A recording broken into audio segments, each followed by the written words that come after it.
I want to talk about this because I just started. I've been watching back this footage of him running off the roof over and over again because everybody keeps telling. I saw Steven Crowder. He played my clip and said it was a conspiracy that I was saying that he broke the rifle down and that you could clearly see the kid leave with the rifle. And I'm a big fan of Steven Crowder. No shots fired, but I don't see it. And if you actually slow the footage down, what gets very, very odd to me is you see him flee. He's obviously got no rifle. And people can watch this back. He's got a shadow. And then he hits the zoom in point of the camera and his shadow disappears. You see him jump off. And what most people haven't seen is the extended footage. What we see is him pick up a little weird thing and start to run.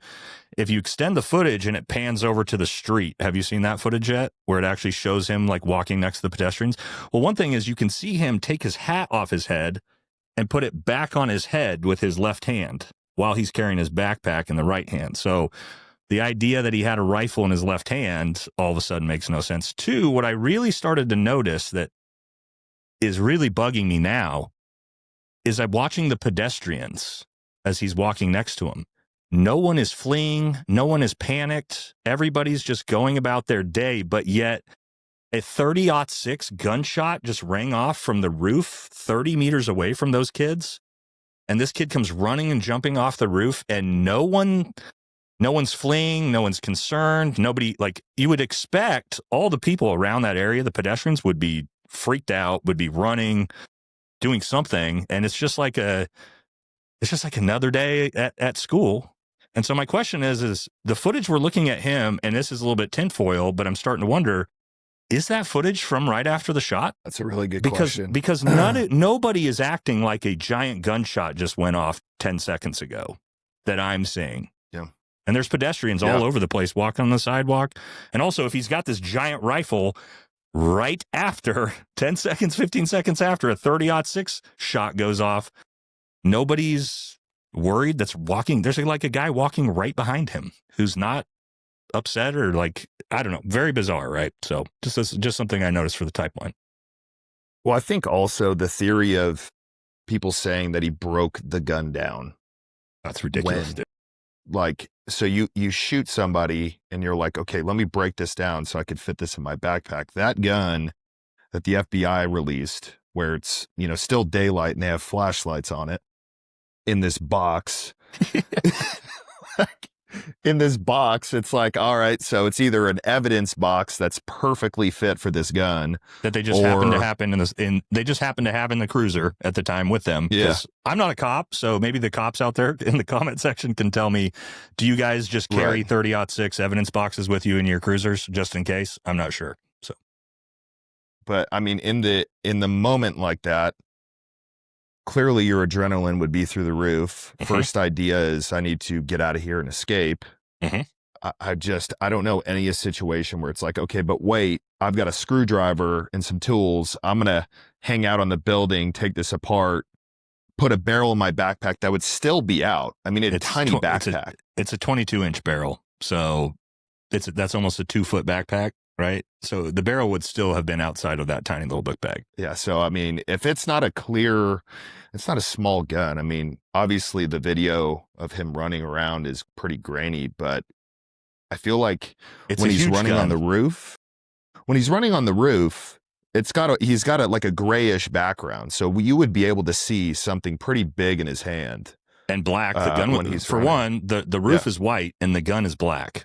The Mauser that he showed, that the FBI showed, is all black. And that if you're trying to tell me that you couldn't see a giant Mauser black buttstock, at least, let alone with the barrel, I can see his hat. If I can see his hat, I can see a 44-inch long gun. Me personally, at least, that's what I'm assuming. Yeah, so I think the other stuff that's just kind of weird, at least in the beginning here, before we even get into the investigation, is they said he admitted it to his father. Which is, and then the father, no longer necessarily what they're saying. They've changed the story now. Yeah. But I think it was Bill Ackman who put out the thing where it was $1 million to whoever got it, and then apparently he gave it to the father. The father gifted it back to Charlie Kirk's family. But if you're like, obviously that's not the official story now. I think now that he's not cooperating, because my mind would be if you admitted it to your dad, like, he's going to be a witness in court. So Mhm. why not just admit it to law enforcement at that point? Well, like the Utah governor came out a day or two ago and is now stating that they are not saying that the father turned it in, or they're not able to say who turned him in. It was someone close to the family, is apparently what they're saying now, which is very different than his dad turned him in.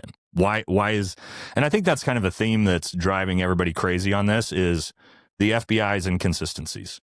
It's just, from the start, we talked about the old guy they had as custody, but that wasn't even the last person, the suspect they had in custody. They had the old guy, they got him, and then they didn't have him, right? Cash said, we got him, we don't got him. And then they got a guy in downtown Provo who's driving around with a pellet rifle in the back of his truck. They pull him over. Oh, that's right. We forget about this, right? And I know this because I'm talking to one of the Utah County sheriffs in real time as this is happening, because I saw Cash Patel puts out the message, we got him, and I sent it to him, and I said, you guys got him? And he goes, literally from the Utah County Sheriff's Department, goes, we have no idea why the FBI is saying that we have them. We have no one in custody. We have no leads. We just pulled down Salt Lake City, Utah's SWAT team to help us. The only thing we know is someone in black, as the FBI is telling people we got him. And then what I find out is the second we got him was this old man, which I showed in one of my videos, who they found in downtown Provo, who had a pellet rifle sort of in the back of his truck, back of his window of his truck, because it's Provo, Utah. And they pull him over. They detain him for, 10, 15 minutes. They see it's a pellet rifle. They let him go. Somehow the FBI decides we got him again. And then they release him, and it's oh shit, just kidding. And then you get into the stuff with the dad of like, oh, the dad turned him in. Oh, wait, we're just kidding. He didn't turn him in. And it's just like, how are we supposed to know what's real and what's not real when the FBI is just blatantly, I don't know if it's lying, if it's ineptitude, if it's incompetence, is it nefarious?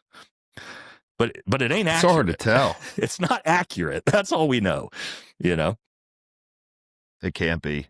I mean, I hate to think that it's like them purposely lying, but I think they're also not used to the technology we have today. I mean, as soon as Elon Musk bought X, we have access to so much more information now.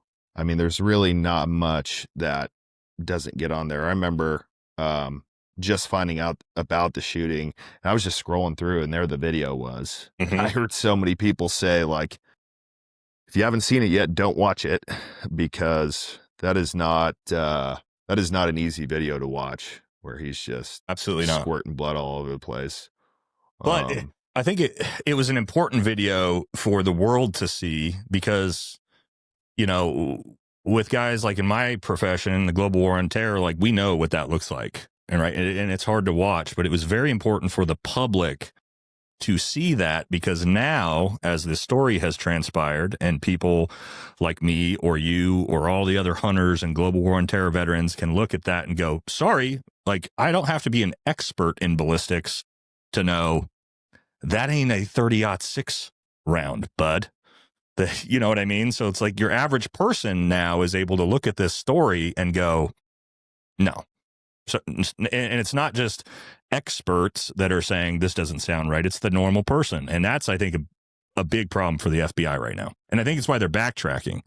Did you talk about before to your channel how Cash Patel now came out, I think it was last night or the night before, and is basically saying we are reopening all investigations into possibly a different shooter, into a different weapon, into basically all of the things YouTubers have stuffed down their throat.